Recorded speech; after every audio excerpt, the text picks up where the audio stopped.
जय माता सुभद्रे। अति पावन अति पवित्र समय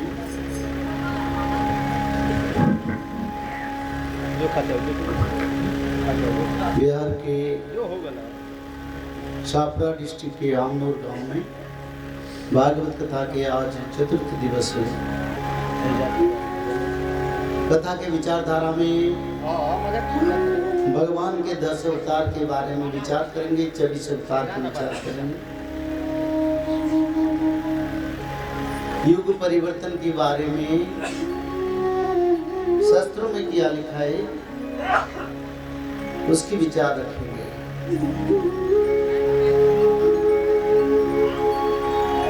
अगर कुछ समय भी मिले प्रश्नोत्तर कार्यक्रम भी रखेंगे।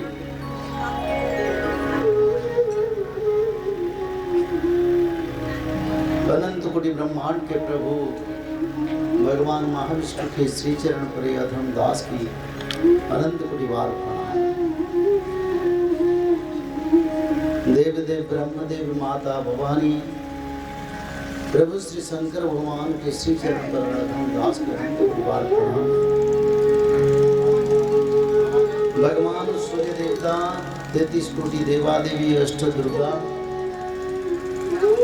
यहाँ के अधिष्ठात्री देवी देवता सबको मेरा विनम्रता के साथ सादर प्रणाम। कथा को विचारधारा से जाने से पहले सबको निवेदन है प्रेम और भक्ति भाव से भगवान की कथा को श्रवण करें और मानव जीवन को चरितार्थ करें, क्योंकि मानव जीवन एक भगवान के वरदान है, हमारे के लिए सबसे बड़ा आशीर्वाद है जीव चक्र बंधन में। तो इस जीवन को साकार सत्संग के माध्यम में करें, यही भगवान से मेरा प्रार्थना है।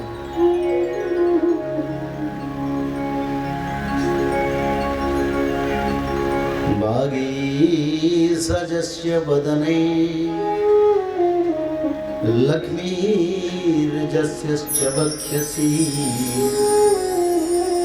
यस्यास्ते हृदयं संवित्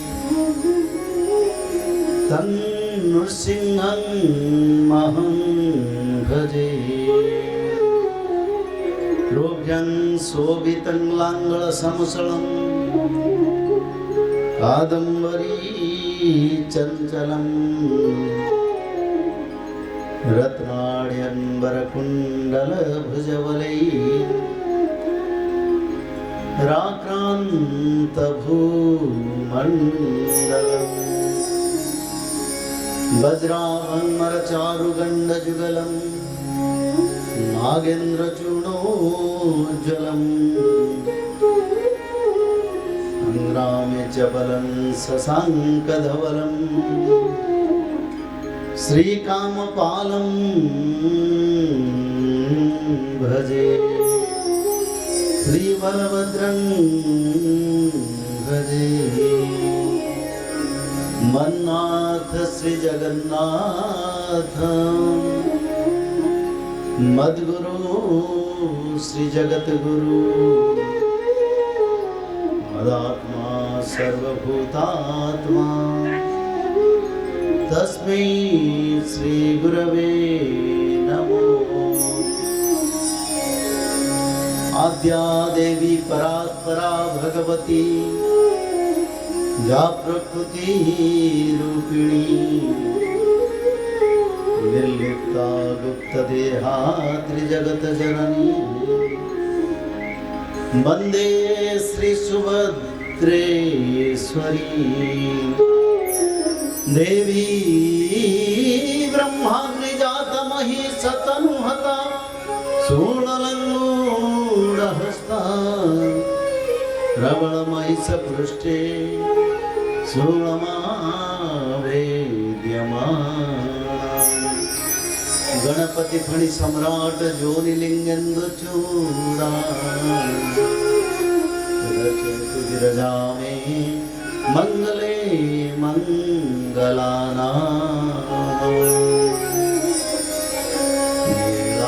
नीलाद्रिनाथं जगतमधीशं चेदं स्वरूपं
सर्वेषां सर्वक्षेत्राणां राजा श्री पुरुषोत्तम।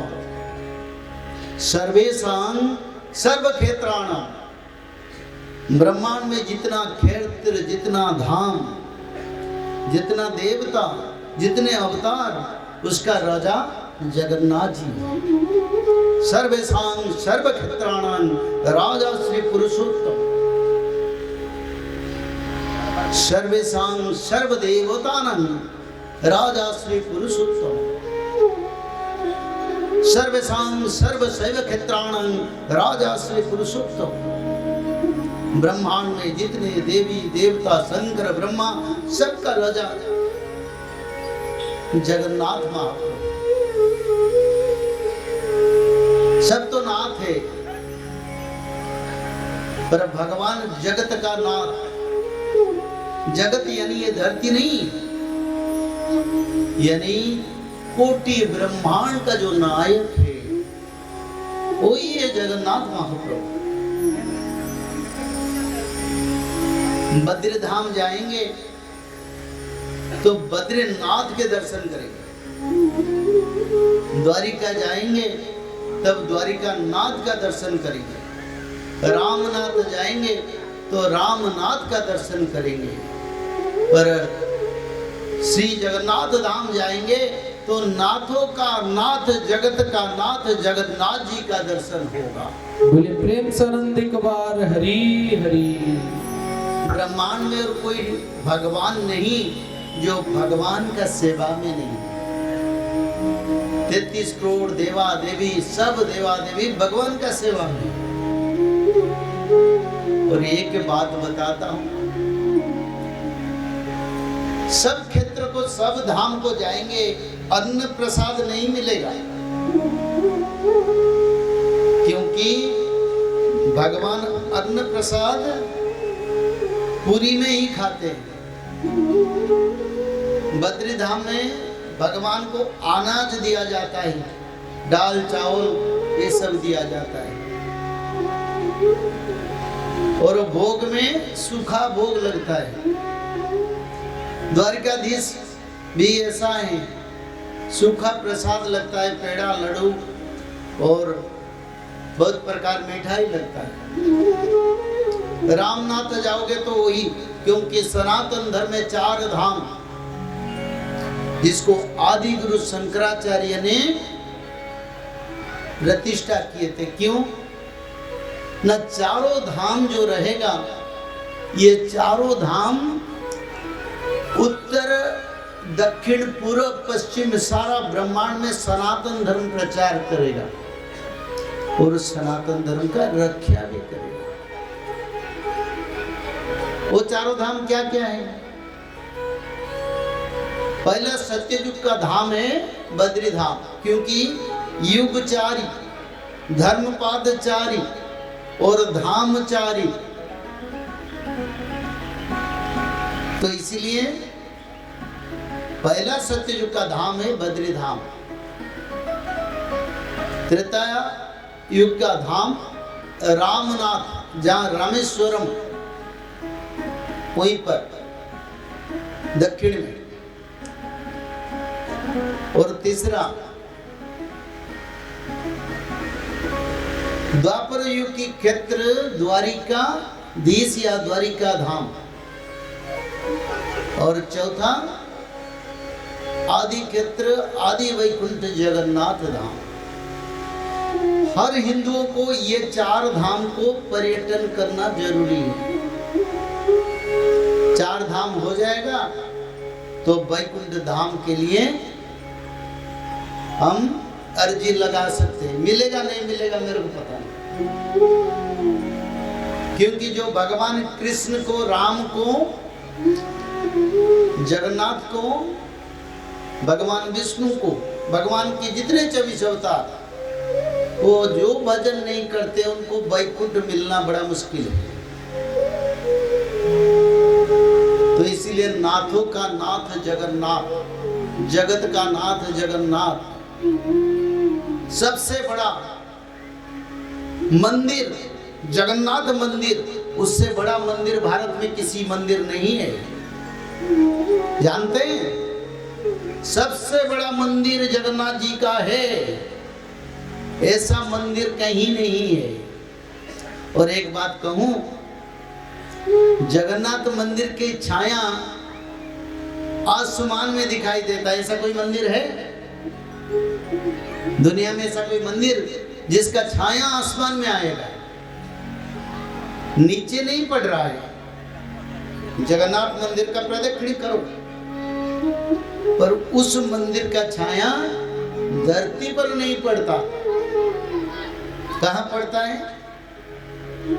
अंतरिक्ष में दिखाई देता। और जगन्नाथ मंदिर का जो रथ है वो सबसे बड़ा, दुनिया में ऐसे ठाकुर है जो रथ यात्रा करते हैं, और रथ यात्रा को 33 करोड़ देवा देवी आते हैं, जगन्नाथ जी आगे चलते हैं, इंद्र ब्रह्मा सब पीछे चलते हैं। सबसे बड़ा मंदिर जगन्नाथ मंदिर है, सबसे पवित्र, जो जैसे जगन्नाथ मंदिर का सामने जो आंगन है वो विश्व की सबसे बड़ा है। जहाँ रथ यात्रा होता है करीबी 50 लाख लोग, 1 करोड़ लोग भी आने से वो स्थान भरता नहीं। ऐसे रथ यात्रा पतित पावन यात्रा जिसको कहते हैं, किसी देवता ने नहीं की है, जगन्नाथ जी करते हैं। और एक बात कहूं, सभी क्षेत्र जाओगे तो सूखा भोग मिलेगा, फिर जगन्नाथ क्षेत्र जाओगे तो 56 प्रकार का प्रसाद मिलेगा। चावल, अन्न, पुलाव, खिचड़ी, कई प्रकार का मिठाई, हलवा, फल मूल सब भगवान जी खाते हैं, 56 प्रकार। और एक बात भी है, करीब 10 लाख, 15 लाख, 20 लाख जितने लोग जाएंगे सब भी प्रसाद पाते हैं, किसी को कमी नहीं होता है। और रोसाई कैसे होता है? करीब 700 रोसाई होने के लिए स्थान है। माता गंगा और जमुना वहीं पर बहते हैं भगवान को प्रसाद देने के लिए, गंगा जमुना के कुएं के नाम पर। ब्रह्मदेव ने जब जगन्नाथ मंदिर का प्रतिष्ठा किया तब गंगा जमुना कुआं को वहीं पर आह्वान किया। एक साथ 7 बर्तन लगता है प्रसाद बनने के लिए, ऊपर वाला आगे होता है, नीचे वाला पीछे होता है। नीचे आग जलता है, ऊपर से प्रसाद शुरू होता है नीचे तक। अपना घर में करके देखो, कहीं करके देखो, क्योंकि और जो रसोई है वो महालक्ष्मी करते हैं। सुबह बनता है, नीचे आग जलता है तो ऊपर से होता है, कहीं इतने ऊंचे और नीचे आग, एक पर एक दूसरा बर्तन ऐसे रखते हैं, मिट्टी का बर्तन में। तो इसीलिए जगन्नाथ क्षेत्र के जो भविष्य पुराण सारा भारत विश्व की सनातनियों के लिए बड़ा महत्वपूर्ण है। मैंने पहले दिन बताया था, एक शुल्क मेरे मन में आया, भागवत जी का मुख्य शुल्क, सच्चिदानंद रूपाय विश्वोत्पत्त्यादि हेतवे तापत्रय विनाशाय श्री कृष्णाय वयं नमः। इसका अर्थ आप कोई बोल पाएंगे? तो इसीलिए सनातन कब बोलेंगे? वेशभूषा से सनातन से कोई मतलब नहीं। जब सनातनी शास्त्र को समझा पाएंगे, खुद समझेंगे, तब जाने हम सनातनी बने हैं। और वेशभूषा से तो कोई भी पहन सकता है। मैं उसको सनातनी तब मानूंगी जब शास्त्र का ज्ञान हो। तो ये शुल्क बड़ा महत्वपूर्ण है। भागवत पुराण का पूर्ण तत्व इसमें है। सच्चिदानंद रूपाय, भगवान हे प्रभु, आप सत और चित दोनों रूप में धरती और ब्रह्मांड में प्रकाश होते हैं। सत और चित, चित जगत जिसको यह धाम, और सत जिसको वर्णन करना मुश्किल है। तो भगवान निराकार रूप में आते हैं, मानव रूप में आते हैं। ये स्तुति का पहला अर्थ है। विश्व उत्पत्त्यादि हेतवे, हे प्रभु, आपने कोटि ब्रह्मांड का निर्माण किया है। आपके कारण ये धरती, सूर्य, चंद्र, ग्रह, नक्षत्र, तारा, मानव, जीव जगत, नदी, नद, समुद्र सब आपकी कारण है। सभी का आप ही कारण है।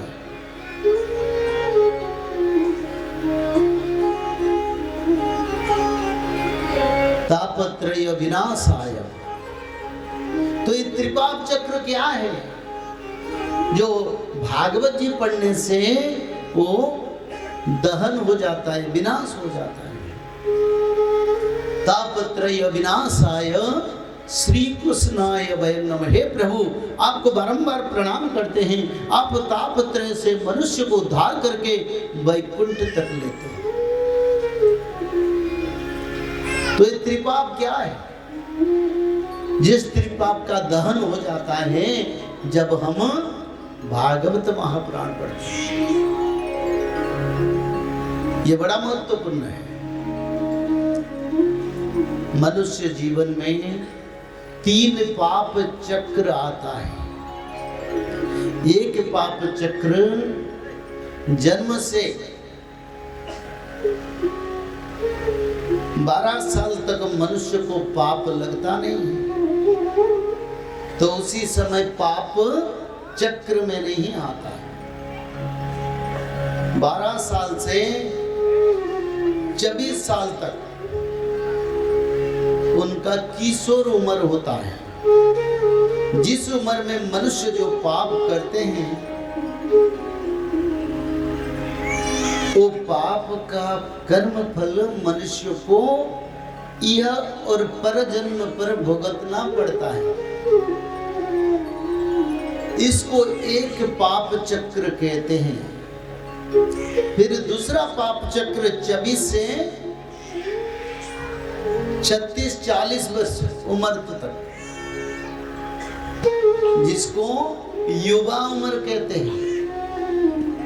और युवा उम्र से मनुष्य जो पाप करता है उस पाप को कर्म के माध्यम में मनुष्य को शोणित करना पड़ता है। वो दूसरा पाप चक्र है।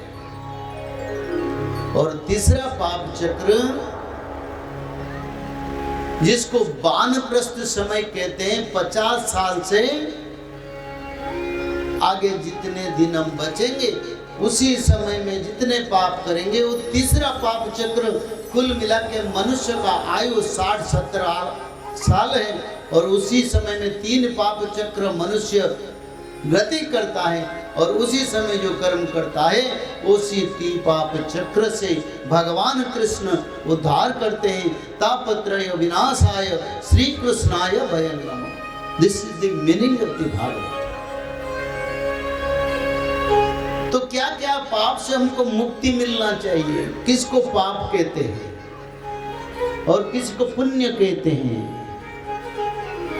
किसको अपराध कहते हैं?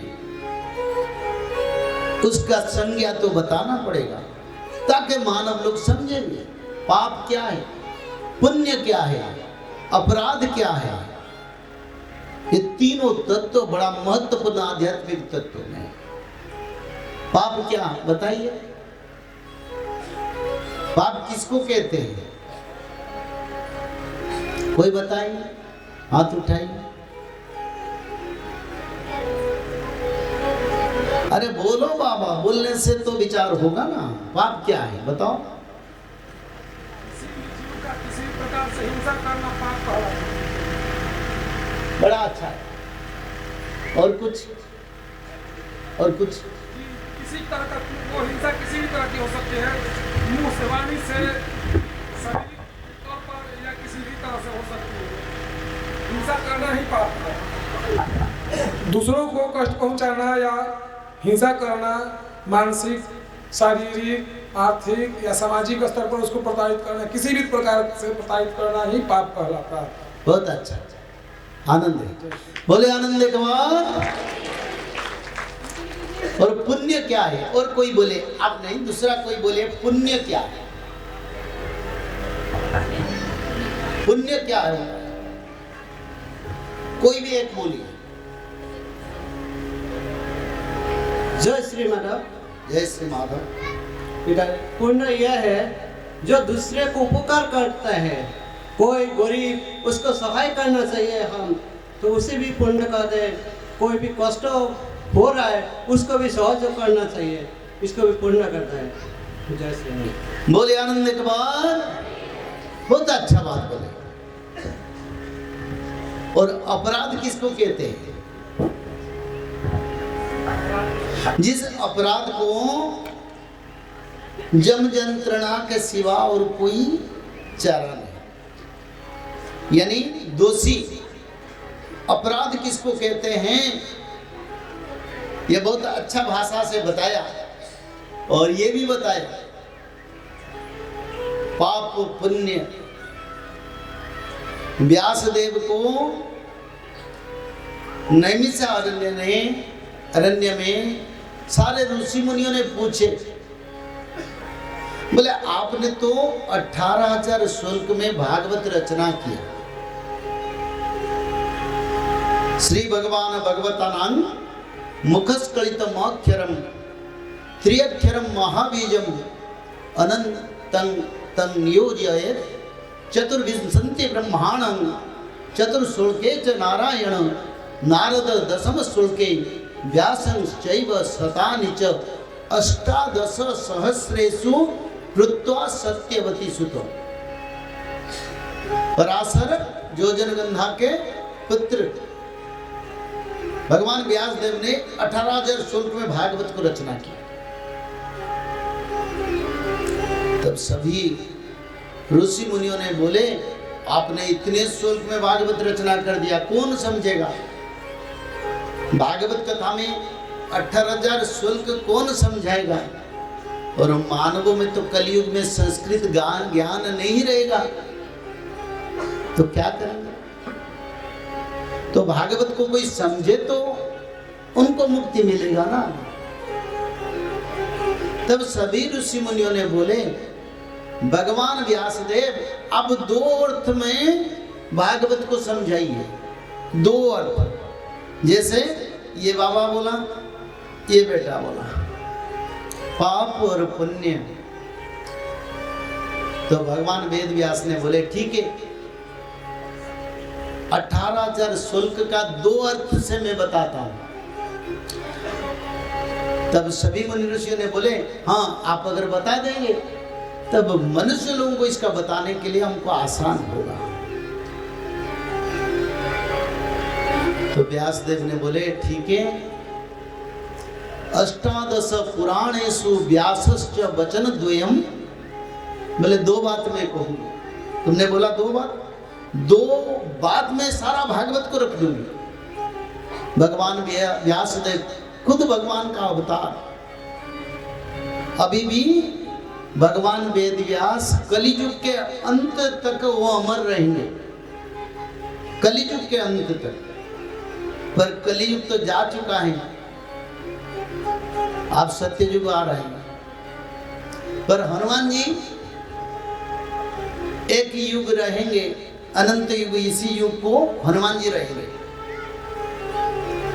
तो भगवान वेद व्यास ने बोले अष्टादश पुराणेषु व्यासश्च वचन द्वयम् परोपकाराय स्वर्गाय पापाय परपीडन। जो बोले बहुत अच्छा बात बोले, किसी को दुख देना, किसी को, सिर्फ मनुष्य नहीं, परिवार नहीं, जीव जगत नहीं, सूर्य चंद्र ग्रह नक्षत्र तारा जीव जगत वृक्ष जगत अग जगमय कोटि ब्रह्मांड का तत्व को जो दुख देता है वो सबसे बड़ा पापी है। बहुत अच्छा बात बोला। पराई को दुख देना नहीं, पराई में और पर, यानी जो मेरे संपर्क में आते हैं उसको पराई कहते हैं, और खुद में हो। और बात ये, पराई को पीड़न मत करो, किसी भी हो।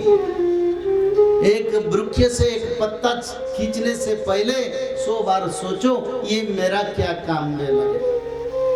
खुशी से नहीं होता। अब सत्ययुग आने वाला है, कोई कुछ गलत नहीं करेगा। कोई पेड़ को तोड़ेगा तो पेड़ श्राप देगा, वहीं पर उसका मृत्यु होगा। आगे समय ऐसे आएगा। समय से आ रहा है। कोई जीव जंतु को मार नहीं सकते, बोले तू नहीं मेरे को मारोगे, मैं भी तेरे को श्राप दूंगी, तेरा मृत्यु भी हो सकता है। एक स्थान पर बाघ और हिरन रहेंगे और सब शाकाहारी बन जाएंगे, सब शाकाहारी बनेंगे। तो भगवान व्यासदेव ने बोले अष्टादश पुराणेषु व्यासश्च वदन द्वयम् परोपकाराय स्वर्गाय पापाय परपीडन। पराई का उपकार करोगे तो क्या प्राप्त होगा? स्वर्ग जाओगे। किसको स्वर्ग जाने के लिए इच्छा है? अरे काल तो बोले थे वैकुंठ जाने के लिए, सत्ययुग जाने के लिए, आज फिर स्वर्ग का बात कर रहे हो। मन विचलित क्यों? अभी तक हमने ये निर्णय नहीं ले पाया ताकि हमको कहां जाना है। काल तो आप लोग ने बताया था हम सत्ययुग जाएंगे, वैकुंठ को जाएंगे, फिर आज स्वर्ग से मन भाग गया, क्योंकि मनुष्य मन का धारा विचलित है। इस विचलितता को केंद्रीकरण करने के लिए सत्संग जरूरी है। ठीक है, स्वर्ग का बात भी बता देता हूं। स्वर्ग में क्या मिलता है? जो मनुष्य अच्छा कर्म करता है, पराई का पीड़न नहीं करता है और सत्कर्म करता है, दान धर्म सत्य शौच दया दान, जो मानव करते हैं उनको स्वर्ग प्राप्ति होता है। तो स्वर्ग में क्या मिलता है? स्वर्ग में जैसे हमारा शरीर दो भुजा वाला, ऐसे शरीर मिलेगा और शरीर को अपने कर्म के अनुसार स्वर्ग में स्थान मिलेगा, अच्छा भोजन मिलेगा, अच्छा रहन सहन मिलेगा, देवताओं का संग लाभ होगा और भी कई कई जो सुख मनुष्य चाहता है वो भी मिलेगा। पर बात यही है, जब जेब में पैसा है तब खरीदेंगे और पैसा जाने के बाद फिर नीचे, यानी स्वर्ग से जब कर्म टूट जाएगा ना, फिर 84 लाख जन्म से मनुष्य को जन्म होना पड़ेगा। तो इसलिए साधु संत क्या कहते हैं? हमको स्वर्ग नहीं चाहिए। जाना मुनि जतन चुरा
संकट मोचन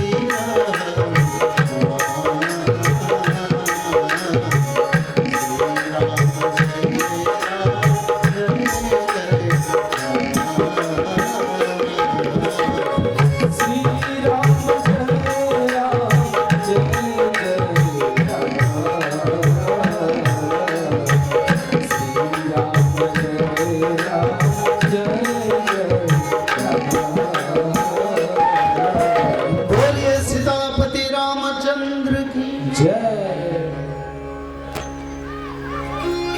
जो मानव अच्छा कर्म करेगा उनको स्वर्ग प्राप्ति हो सकता है, पर स्वर्ग प्राप्ति क्षणभंगुर पूर्णता नहीं। कर्म जब कट जाएगा तब स्वर्ग से फिर मर्त्य पर 84 लाख जन्म से भटकेंगे, न जाने कहाँ सत्संग होगा और ये जीवन का परित्राण होगा। तो इसलिए जन्म जन्म मुनि जतन सुहाई, अंते राम कही आवत नाई। बोलिए संत भगवान की। पहले तुलसीदास महाराज ने लिखे, बोले बार बार जन्म होने के बाद तो मुनि ऋषियों ने अच्छा कर्म करके फिर वो वैकुंठ प्राप्त कर लेते। तो वैकुंठ में क्या मिलेगा? स्वर्ग में तो जाने हैं, कुछ समय के लिए जाएंगे, सुख शांति मिलेगा, फिर हमको मृत्यु होगा, फिर हम आके धरती पर जीव जंतु से शुरू करके 84 लाख जन्म को भटकेंगे। ये स्वर्ग प्राप्ति का फल है। तो अभी कौन स्वर्ग जाना चाहते हैं बताइए? यानी ऐसे जैसे यहाँ मरते हैं वहीं भी मरेंगे, कभी मृत्यु पीछा नहीं छोड़ेगा। तो कौन स्वर्ग जाना चाहते हैं बताइए? जिसका मन स्वर्ग जाना, कोई नहीं बोलेगा, क्योंकि सत्संग ही मनुष्य को क्या विवेक प्राप्त करवाता है। बिनु सत्संग विवेक न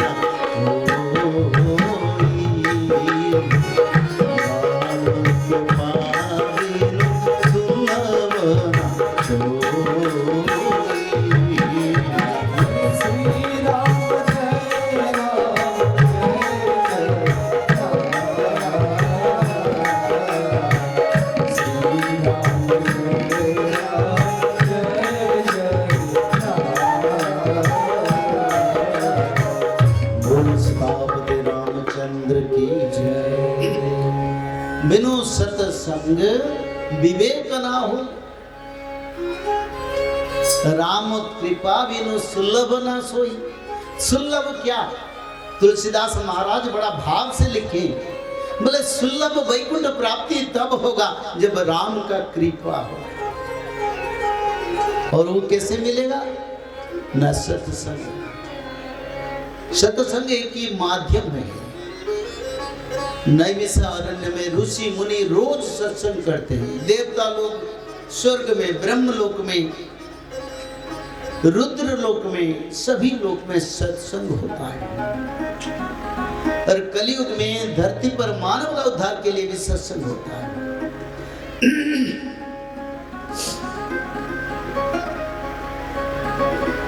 तो स्वर्ग को छोड़ के वैकुंठ जाने से क्या मिलेगा, इसका विचार भी करेंगे। एक भजन गाएंगे, भजन के बाद फिर वैकुंठ प्राप्ति में मनुष्य को क्या मिलेगा, या भागवत में क्या लिखा है इसके बारे में। सबको लोग को चाहिए हमको क्या मिलेगा, मुट्ठी में क्या आएगा। नहीं आएगा तो छोड़ दो, जरूरी नहीं है। हमारा मुट्ठी में नहीं आएगा तो हम क्यों भला सोचें। ये मानव का लक्षण है। माया के कारण मनुष्य अपना हाथ का मुट्ठी को बड़ा समझता है, पर भगवान का जो बंधन है उससे कहीं बड़ा है, मानव उसको समझा नहीं।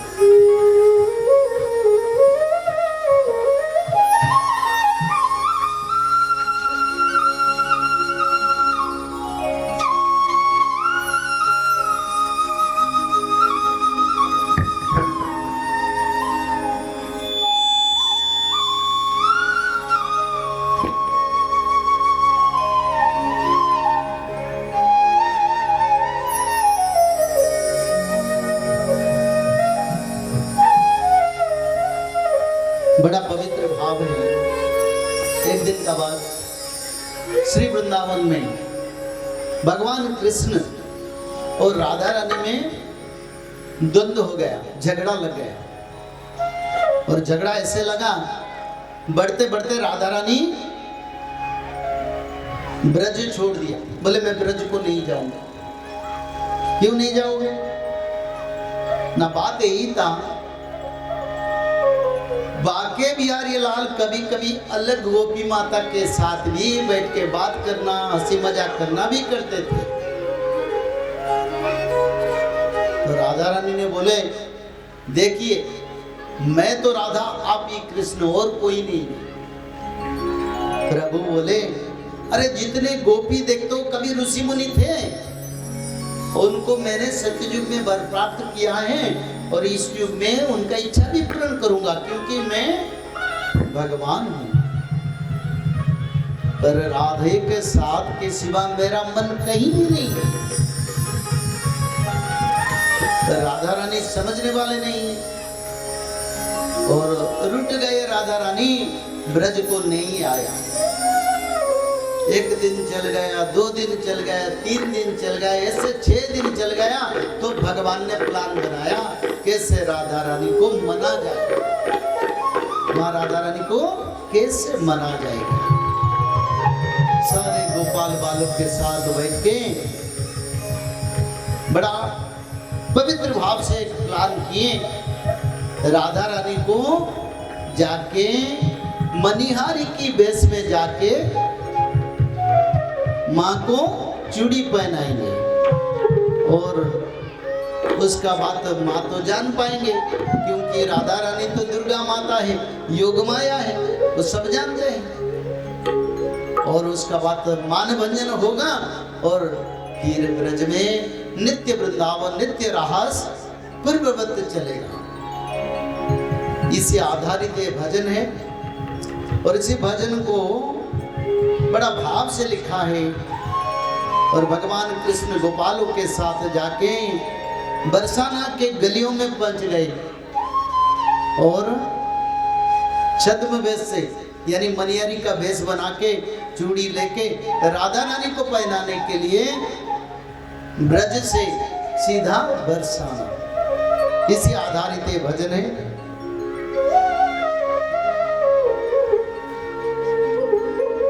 तो इसी आधारित ये भजन बड़ा अच्छा भजन है।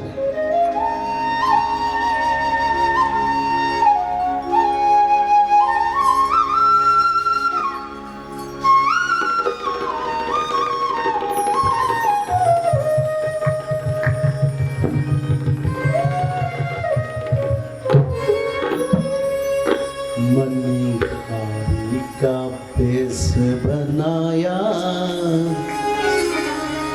शाम चूड़ी बेचने चलिया का बेस बनाया, शाम चूड़ी बेचने आया। बोलिए श्री वृंदावन बिहारी लाल की मनी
बोले श्री वृंदावन बिहारी लाल की जय, बोले माँ राधा रानी की जय।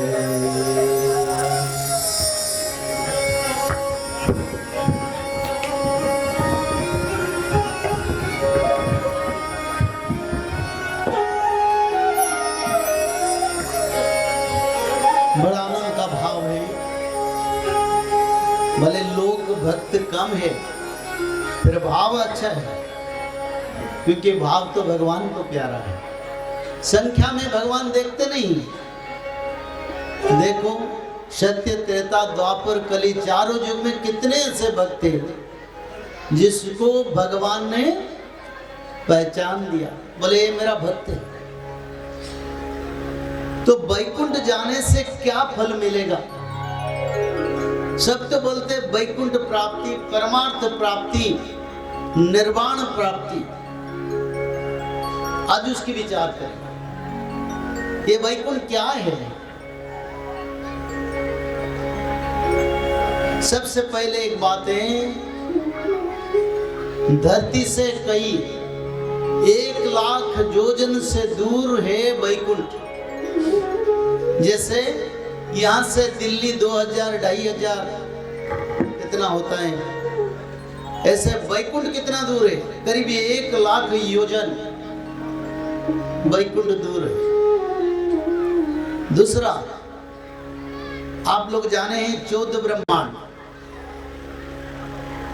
14 ब्रह्मांड में जैसे भूलोक, भुवलोक, स्वलोक, जनलोक, ऐसे चंद्रलोक, सूर्यलोक, ब्रह्मलोक, उसके ऊपर जो क्षेत्र, जो श्वेतद्वीप जिसको कहते हैं, उसको वैकुंठ कहते हैं। सबसे ऊपर शास्त्रों में लिखा है, उड़ीसा के बिरजा क्षेत्र के सीधा ऊपर वैकुंठ लोक है, ये लिखा है। जगन्नाथ महाप्रभु के भविष्य पुराण में उसका रचना है। तो वैकुंठ को जो जाते हैं वहीं पर क्या फल मिलता है, वहां का कैसा स्थिति है। जो वैकुंठ को, मानव लोगों को वैकुंठ प्राप्ति होता है मृत्यु के तुरंत, यानी जिस समय मृत्यु होगा एक क्षण में वैकुंठ से दिव्य रथ आता है। रथ पर कौन जाते हैं? राजा जाते हैं। रथ पर कौन जाते हैं? शासन मुख्य जाते हैं। रथ पर कौन जाते हैं? जो धर्म से सबसे बड़े हैं। मृत्यु के एक क्षण भी देर नहीं होता है। मृत्यु सज्जा पर, ऐसे तो मैं बोलूं, जो वैकुंठ जाते हैं वो शय्याशायी नहीं होते हैं, वो बेड रिडिन होके मृत्यु नहीं होता है, वो बैठते बैठते मृत्यु होता है। ऐसे बैठते हैं, पानी मांगे, घर लोगों को बुलाएं, फिर चल जाएंगे। कभी उनको रोग दुर्दशा ये नहीं आता, तो उनको दिखाई देता है मेरा रथ आ गया। जैसे यहाँ भोजन होता है ना, तो जब भोजन होता है ना, भोजन के समय बुलाते हैं, तब सबका मन में उत्कंठा, क्या भोजन हुआ है, क्या खाने को मिलेगा। जब अपना लोग खाते खाते लोग नजर डालते हैं, क्या मिल रहा है, क्या मिल रहा है, तो सोच में आ जाए या आज ऐसे ऐसे प्रसाद बनाए, तो ये एक प्रसाद है वैकुंठ प्राप्ति। जब मृत्यु होगा तब तुमको दिखाई देगा, मृत्यु से कई 5 मिनट पहले, कि तुम्हारी के लिए रथ आके इंतजार कर रहा है, तुमको बुला रहा है, तुम आ जाओ। और वो जो रथ है वो दिव्य रथ है, जिसका कोई मशीन नहीं है, वो अपने आप चलता है इच्छा के अनुसार। और उसमें 2 सेवायत भी भगवान भेजते हैं, और सेवायत के साथ वैकुंठ का प्रसाद भी आता है। जैसे किसी बंधु की घर, किसी के घर को कोई आए तो मिठाई खिलाते हैं, ऐसे मिठाई भी वैकुंठ से आता है भक्तों को देने। ये प्रेम से आनंद कुमार हरि हरि। और क्या होता है ना, समय करीब होता है तो उनका मृत्यु जब होता है, उनका जो हृदय पर जो आत्मा है, वो आत्मा को चतुर्भुजधारी एक शरीर मिलता है। स्वर्ग को जाने से 2 भुजा, दिव्य शरीर मिलता है, मृत्यु शरीर मिलता है, यानी कभी उसका मृत्यु होगा। पर जो वैकुंठ प्राप्ति करते हैं उनको भगवान जैसा वैष्णव अंश प्राप्त मानव को दिव्य शरीर मिलता है, चतुर्भुजा। जैसे भगवान दिखते हैं ना, ऐसे उनका सुंदरता दिखाई देता है। और रथ पर बैठाते हैं, वैकुंठ से लाए पवित्र गंगा जल पिलाते हैं, और थोड़ा मिठाई जैसे पवित्र प्रसाद कृष्ण राधा रानी का भी उसको खिलाते हैं। और दो सेवक बोले भगवान ने भेजे हैं आपको लेने के लिए, तो आपको हम स्वागत करते हैं। तो रथ पर बैठा के फिर जाके 1,00,000 योजन अतिक्रांत करके वो मानव जाके वैकुंठ में बन जाता है और वैकुंठ में उनका स्वागत भी होता है। और सुबह और शाम त्रिसंध्या समय भी त्रिसंध्या रोज पालन होता है। और भगवान कृष्ण राधा रानी उन्हीं भक्त को पूछते हैं, इतने दूर से तू आए हो, तेरा कोई दुख नहीं है, कोई समस्या नहीं है क्या? यहाँ क्या कैसे लगता है तेरे को? तो उनके लिए रहने का व्यवस्था, सब व्यवस्था करते हैं। और क्या होता है ना, राधा रानी कृष्ण के साथ सत्संग में रोज बैठता है 3 संध्या समय पर। और क्या होता है ना, अपने इच्छा अनुसार भोजन मिलता है, अपने इच्छा अनुसार सब होता है। वहीं पर कामधेनु माता है, जो भक्त जो इच्छा करता है उसको मिल जाता है, पर कामना वासना नहीं मिलेगा, मोहमाया नहीं मिलेगा, लोभ हिंसा क्रोध नहीं मिलेगा, मिलता है सात्विक गुण। और मनुष्य बड़ा आनंद से समय गुजारता है, रोज सत्संग को भी जाता है और खाना पीना भोजन सब भरा है। ये ऐसे जैसे धरती, वो भी एक धरती है, वही पर फल मूल वृक्ष लता नदी नद समुंदर सब कुछ है, पर सबका कृष्ण के अनुसार सबका गति होता है। वहीं पर न तत भासयते सूर्य न शशांक न पावक यद्गत्वा निवर्तन्ते तद्धाम परमं मम। भगवान कहते हैं, बोले देखो वहीं पर चंद्र सूर्य कोई नहीं है, पर ब्रह्म शक्ति से वहीं पर हमेशा दिन रात होता है। और रात तो कभी नहीं वैकुंठ में होता है, चंद्र सूर्य का जरूरी नहीं पड़ता, क्योंकि वो ज्योति की रूप में प्रकाश होता है। वो क्षेत्र एक एक भक्त एक एक भगवान का अंशधारी रूप धारण करके वैकुंठ में अनंत समय तक निवास करते हैं। जब भी किसी का मृत्यु नहीं होता है, ब्रह्म प्रलय अनंत प्रलय कोटि प्रलय से भी उसका कभी मृत्यु नहीं होता। जनामा जनामा मुनि जतना सुहाई, जनामा जनामा मुनि नासु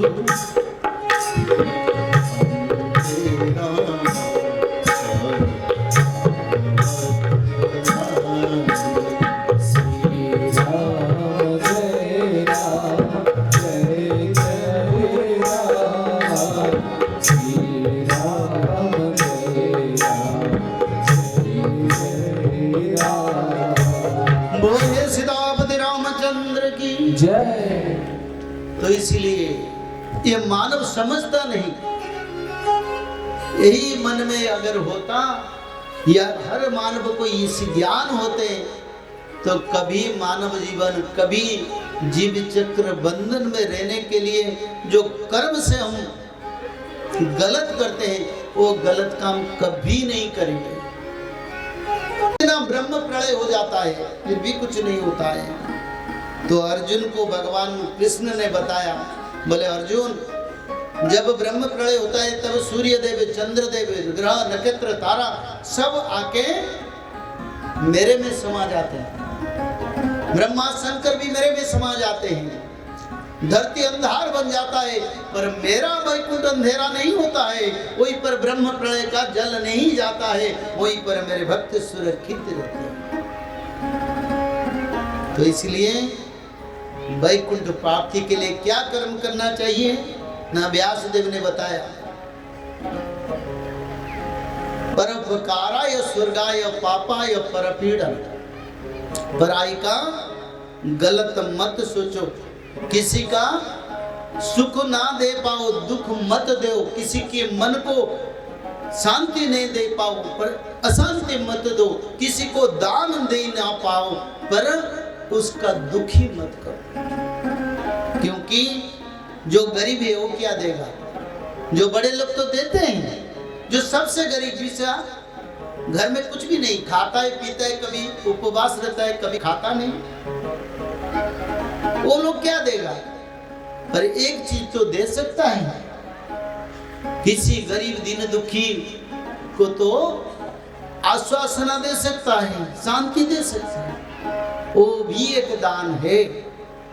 और एक बात है, वैकुंठ को जाने के लिए कोई सेग्रीगेशन नहीं है, कोई स्टैंडर्ड नहीं है। गरीब भी जा सकता है, दीन दुखी जा सकता है, ब्राह्मण जा सकता है, क्षत्रिय जा सकता है, शूद्र जा सकता है, सब वैकुंठ को जा सकते हैं, क्योंकि भगवान ने बोले सभी जाति सर्व जाति मया सृष्टि, जो तुम देखते हो सभी जाति मेरे से सृष्टि हुए, मेरे अंश उसमें है, मैं कोई जाति भेद में नहीं हूं। मया सृष्टि यानी संसार मेरे सृष्टि, तो सब वैकुंठ जा सकते हैं। कर्म क्या करना पड़ेगा वैकुंठ जाने के लिए? तो वैकुंठ जाने के लिए हमको क्या कर्म करना पड़ेगा? पहला कर्म जीव हत्या से विरत, किसी जीव को हत्या नहीं करना, चाहे चींटी हो। हम तो रास्ता में जाते कोई चींटी जाता है ना, हम रुक जाते हैं, हो सके तो कोई कभी कभी उसको उठा के दूसरे जगह पर रख देते कि किसी का पैर ना पड़े। किसी जीव का हत्या, जीव में सिर्फ ये जो 56 करोड़ का जीव जंतु नहीं है, इसमें वृक्ष है, इसमें गुल्म है, सब है, दुनिया ब्रह्मांड है, किसी का हत्या नहीं करना। तो बोलोगे हम क्या खाएंगे, बचेंगे कैसे? अरे बचेंगे तो धर्म करेंगे।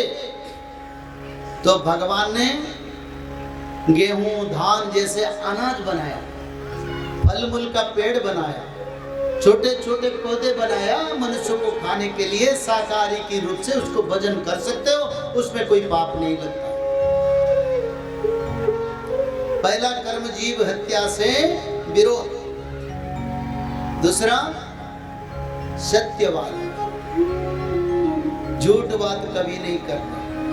हाँ, झूठ बात से अगर किसी को सुख मिलता है तब झूठ बोल दो। कोई दुखी है, बोले जीवन भर दुख हो गया, रो रहा है, बोले भगवान तेरे को आगे देंगे, भला हो ना हो, बोल देना। जिसको कहते हैं अप्रिय असत्य, जिसमें किसी का दुख नहीं होता है, किसी का कोई अनिष्ट नहीं होता है, ऐसे झूठ भी बोलने से भगवान का क्षमा मिल सकती है। सत्यवादी और शाकाहारी दोनों तत्व है। तीसरा तत्व क्या है? सबका परिवार है, मेरा भी परिवार है। परिवार से क्या लगाते हम? बेटा बढ़ेगा, नौकरी करेगा और मेरे को मदद करेगा, बेटी को शादी विवाह करवा दूंगी, अच्छा जाएगा, इस भूमि पर घर बनाएंगे और इस घर में मैं बना के अच्छी तरह से बना के वहीं पर रहूंगा। इस साल इतना रोजगार हुआ, अगले बार ज्यादा रोजगार करूंगी, इस बार कम पैदावार हुआ, खेती में ज्यादा करूंगी। ये सब जो भावना है जिसको हम माया कहते हैं, जब तक ये माया हमारे शरीर के साथ लगता रहता है तब हमको वैकुंठ प्राप्ति नहीं होगा। उसका एक उदाहरण देता हूं। उसका उदाहरण ये, गंदे नाली में जो कीड़े हैं उसको लाके एक मधुर जल की नाली में छोड़ दो, नहीं तो ये नाली के पास अच्छा बर्तन में मधुर जल रखे उसमें छोड़ दो, देखोगे कुछ समय के बाद वो कीड़ा जाके वो नाली में तैर रहा है। क्योंकि मनुष्य रोज मरता है, रोज दुख पाता है, रोज समझता है, सीखता है, पर माया के कारण फिर वही गलतियां के पीछे रोज भागता है। जैसे मानव का हालत, गंदे नाली में कीड़े, रहने वाले कीड़े मधुर जल को पसंद नहीं करता है, और धरती पर मानव समाज धर्म सत्यता को समझने के लिए उनका पास ज्ञान नहीं है। तो इसीलिए सारे परिवार के लिए कर्म करो। मैं भी यहाँ कथा के लिए आया हूँ, कितने भी समस्या मेरे को आया, फिर मैं कथा को आया। कथा में तो मेरे को पैसा नहीं मिलेगा, फिर मैं आया हूँ, क्योंकि जो धर्म करूंगी वो धर्म को मैं लेके जाऊंगी। मेरा विश्वास है मेरे साथ वो धर्म जाएगा।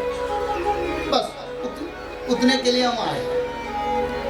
तो इसीलिए जब मैं कथा में आता हूँ, मेरे संसार को मैं भूल गया। किसी का मृत्यु हो, कोई रहे ना रहे, किसका क्या होगा नहीं होगा, मेरे को इसमें कोई विचार नहीं, सोच भी नहीं, विचार नहीं, भावना भी नहीं।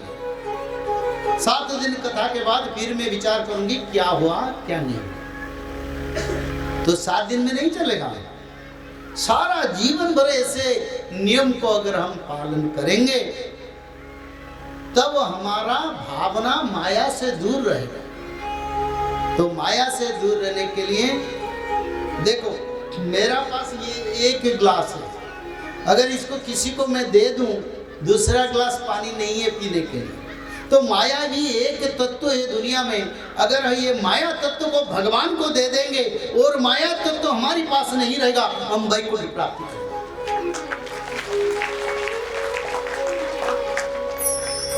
जो माया तत्व है वो भगवान को दे देंगे। कैसे देंगे?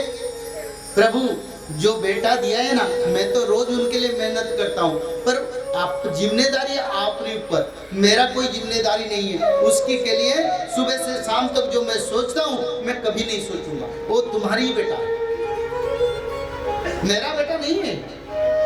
मैं पालन करने के लिए तुमने भेजे हो, तो मैं तुमको समर्पण कर दिया। मेरा पति को तुमको समर्पण कर दिया, मेरा संसार जमीन जायदाद सबको तुमको समर्पण कर दिया। थोड़ा भगवान लेते हैं तुम्हारा कोई संपत्ति? कुछ तो नहीं लेते हैं। बस भावना से समर्पण हो जाए और भगवान कृष्ण से मोह लगाओ, जितना मोह लगाना। जैसे कि बुढ़ी माता वृंदावन में रोज भगवान को खिलाता था पिलाता था। एक दिन डॉक्टर ने आया, भगवान का मूर्त नीचे गिर गया, पर उनका धड़कन भी चल रहा था। ऐसे बनो तब तो वैकुंठ प्राप्ति करोगे। तो मोह लगाया था कृष्ण से, परिवार से। भगवान से प्रेम लगाओ, भगवान से मोह लगाओ, भगवान को गालियां दो, भगवान से बात करो, भगवान से माया लगाओ, भगवान को संपत्ति मानो। पर घर परिवार पति पत्नी संसार के लिए एक सिंसियर यानी कर्मानुवर्ती मनुष्य की तरह सुबह से शाम तक परिवार के लिए कर्म करो। पर कर्म में आसक्ति छोड़ के भगवान से आसक्ति लगा दो, तब तुमको वैकुंठ प्राप्त होगा। बोले प्रेम से आनंद एक बार हरि हरि। और इसीलिए वेद व्यास जी ने अष्टादश पुराण का रचना किया। जो मानव अच्युतानंद जिन्होंने भविष्य पुराण लिखे, उन्होंने अपने शास्त्र में लिखे, बोले माता पिता पुत्र संतान परिवार परिजन बंधु परिवेश गांव संसार के लिए दुख और मेहनत करके उनको पालन कर, पर सारे मन भगवान को दे दे। और जब तेरा मृत्यु होगा ना, तो वैकुंठ से भगवान दौड़ते दौड़ते आके तेरे हाथ पकड़ के वैकुंठ को ले लेंगे। ये अच्युतानंद ने। तो इसलिए ये जीवन का कोई मूल्य नहीं, कोई नारी नहीं, कोई पुरुष नहीं, कोई सुंदर नहीं, कोई असुंदर नहीं, कोई बड़े नहीं, कोई छोटे नहीं, सब तो मानव है, सब अभिशप्त है। मुक्ति के लिए धरती पर आए, अगर मुक्ति नहीं मिलेगा 84 लाख जन्म में भटक भटक के कभी मुक्ति का द्वार के लिए भी हमको सामना नहीं, कभी नहीं मिलेगा। सत्संग नहीं मिलेगा, अभी मिल रहा है, विनियोजन करो, उसको सदुपयोग करो, ताकि तेरा प्राण तुम लेके जाओगे, कोई नहीं जाएगा, ना पिता जाएगा, ना पुत्र, ना माता। कोई लोग बोले मेरा बेटा का मृत्यु हो गया और मैं जा रहा हूं, मैं उनसे मिलूंगी, पर ऐसा नहीं होता है। देखिए ना, भूत लोग जो हैं ये धरती से 10 फीट के ऊपर, प्रेत लोग भूत लोग वो 10-20 फीट के अंदर, और ऊपर यक्ष गंधर्व लोग हैं। लोग यानी भूत लोग वायुमंडल में रहते हैं, यक्ष गंधर्व लोग कहाँ रहते हैं? ये धरती जैसा उनका भी ग्रह है। एक ग्रह से 1 लाख योजन। यहाँ अगर किसी बच्चा कहीं इस जगह पर है, दिल्ली में आके कोई लोग देख सकता है, उसको मिल सकता है। किसका घर में कहाँ? तो कोई सब सोचते हैं मैं आपस में मिलेंगे मृत्यु के बाद, कोई नहीं मिलता। बता देता हूँ, पिता पुत्र संतान जो मरते हैं ना, अपना अपना रास्ता में जाते हैं ना। तुम लोग ने जाने हो कब कहाँ से आए हो और कहाँ जाओगे, शास्त्र में पढ़ रहे हो, कर्म करोगे तो जा सकते। तो इसीलिए कोई हमारा नहीं है, कोई हमारा नहीं थे। और थे कौन? थे भगवान, जो हमारा परम पिता है, जो हमेशा ही चाहते हैं मनुष्य का उद्धार। तो इसलिए सत्य कर्म करो, शाकाहारी बनो, और किसी का पराई का अनिष्ट मत सोचो। और दूसरा ये जो बेटा ने बोला, किसी को अगर तुम्हारा तरफ से कोई मदद हो सके, जड़ हो चेतन हो जीव हो मनुष्य कोई भी, उसको मदद करो। और तीसरा प्रश्न मेरा था, अपराध क्या है? जिस अपराध को दंड, और दूसरा हमारा मनुस्मृति में लिखा है प्रायश्चित। आप जाने प्रायश्चित जो कर्म जीवन धारा में हमने किए हैं, उसमें भी प्रायश्चित का नियम है। तो अपराध किसको कहते हैं? कोई बता पाएगी? बताओ बताओ ना बात। अरे बोलो मेरे को।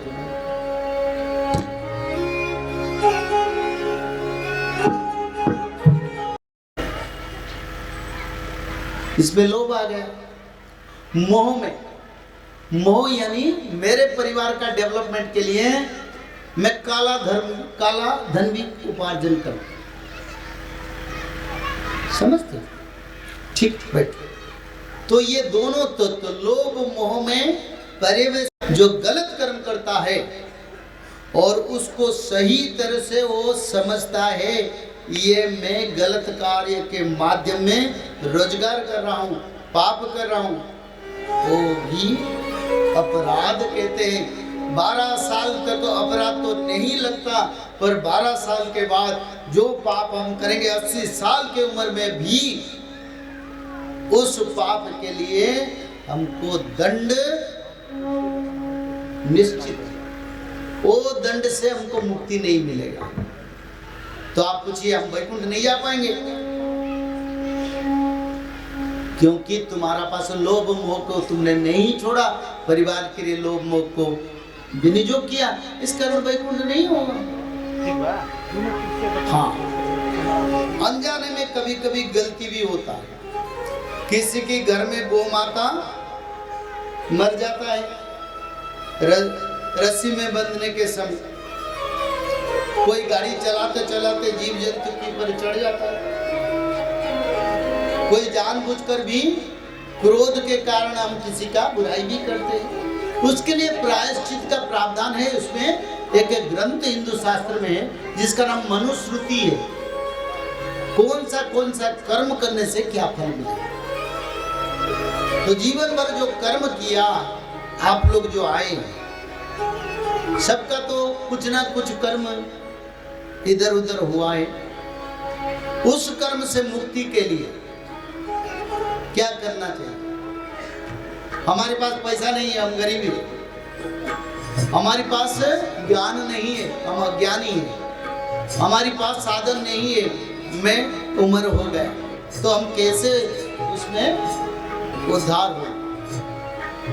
तो उसके लिए आज जो मैं बताया, जाके भगवान जो तुम्हारी घर में जगन्नाथ हो, कृष्ण हो, राम हो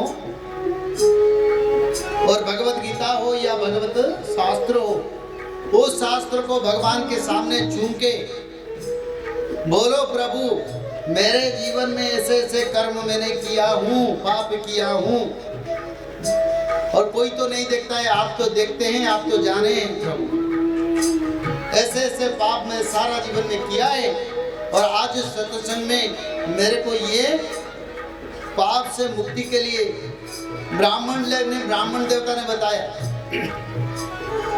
क्या बताया ना? भगवान के सामने बोलोगे ये पाप मैं किया, इस पाप से मेरे को क्षमा कर देना प्रभु, आइंदा कभी गलती नहीं करूं, तब भगवान भी क्षमा कर देंगे।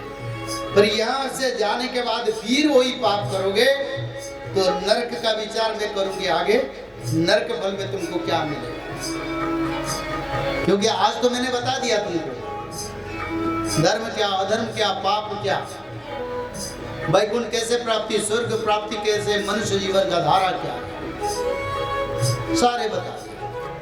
आज के बाद जाके कोई झूठ बोलेगा, कोई पाप करेगा, जीव हत्या करेगा, तो उसका क्या फल मिलेगा मैं बाद में विचार करूंगी। सत्संग के समय हो गया, गीत गोविंद भजन होगा, आप सब खड़ा हुई है। बोलिए श्री वृंदावन बिहारी लाल की जय हो। बोलिए माँ राधा रानी की जय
हरि श्री तो हरे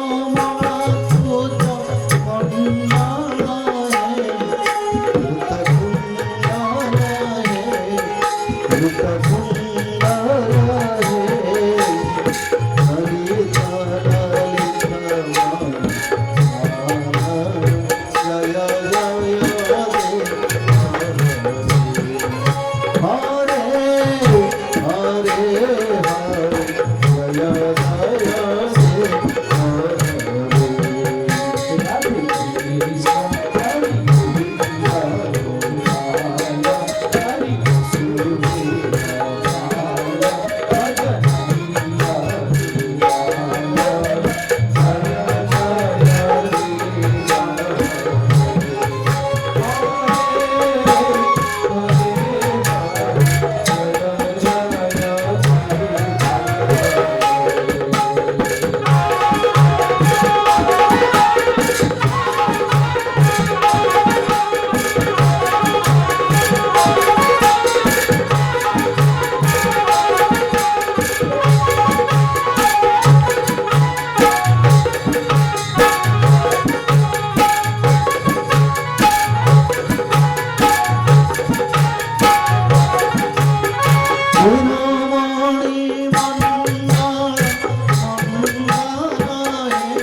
जगन्नाथ स्वामी की जय वेदान धरते जगन निवहते भूगोलमद्भिद्रते दैत्यं धारयते बलिं छलयते क्षत्रियक्षयं कुर्वन्ते पोलस्तं जयते हरं कलयते कारुण्यमातुन्नते गच्छामि गच्छते दशाकृति कृते श्रीकृष्णाय तुभ्यं नमः श्रीराधिका वल्लभा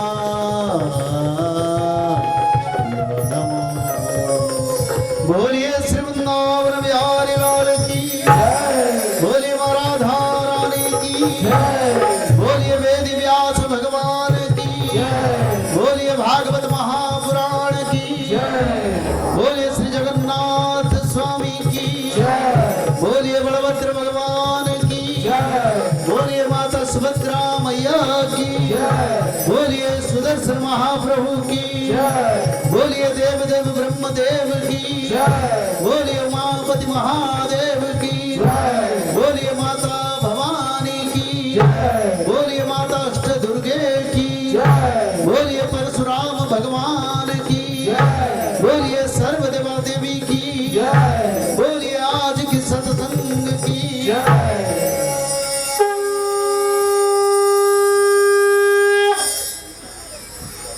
सत्संग को विराम करते हैं। जय जगन्नाथ। सभी प्रसाद लेके जाएंगे। जैसे मैंने बताया, आज से पाप मत करना, समय बहुत बुरा है। 10 वर्ष मनुष्य सभ्यता का सत्ययुग आने वाला है। अब कलयुग नहीं है। कली पाप करके हम आगे बढ़ेंगे, सत्यताते बढ़ेंगे। तो सत्ययुग आ रहा है, तो अधर्म पाप मत करो, भागवत पढ़ो, त्रिकाल संध्या करो, मानव जीवन का उद्धार करो। जय जगन्नाथ।